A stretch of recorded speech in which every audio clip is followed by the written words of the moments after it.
দোস্ত দোকান কার এটা দোস্ত এই দোকান কার কি ও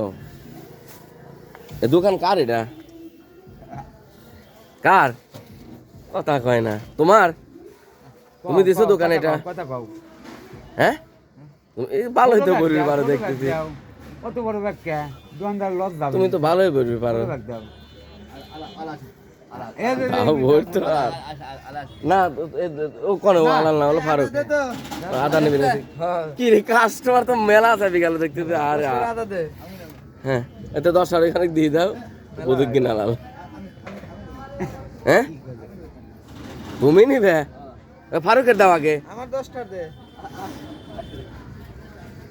আগে এটা ফারুকের দাও ছোট ব্যাগ বাই করো আগে নিদির চিন্তা করতেছে দেউটা কত বড় এক কেজি দাও হ্যাঁ একবার বড়ি দিও 1 কেজি ব্যাগ বড় এই দেখো দেখতে হাও কে বড় হ্যাঁ বড় এ কোম্পানির লোক বড় বাহ ভালো হইতে পারে হ্যাঁ ব্যাগ ভরি ফেলা না তাহলে আমার পাপ কেটে যাবে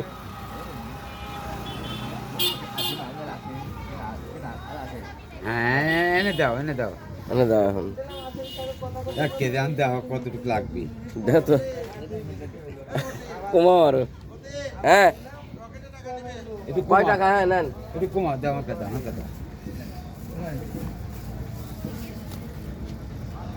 আরো আর অল্প একটু কমান আর নাবান হ্যাঁ হয়েছে থাক বাস বাহ দোস্ত 1 কেজি চিনি বিক্রি করে ফেলা দিলে দাম কত 1 কেজি কয়টা আলাল রানে মানে বেচলে তুমি আর একদম মানে আর ফারুকের আদা দাও ফারুক আদা চাইলো আর এটি কত করে এটা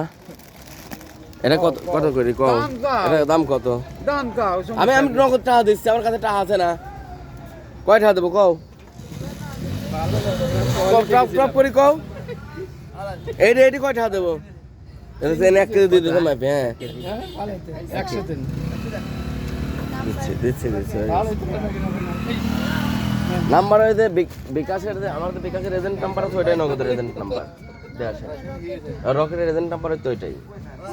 ওই যে আমার 2 সাইডে দেন 7-8 জায়গা নাম্বার লাগানো এইখানে আপনি নাম্বার খুঁজলে পাবেন ফারুক আদা নেবে হ্যাঁ ফারুক আদা কয় কেজি হ্যাঁ ও 10 টাকার আদা থাকছে ফারুকের 10 টাকা আদা দাও দোস্ত তুমি আগে তোমার চিন্তা করো কাস্টমার কেবা করে মুখ মলাম তো দেখতেছি দোস্ত তাহলে চলে গেলাম হ্যাঁ আল্লাহ হাফেজ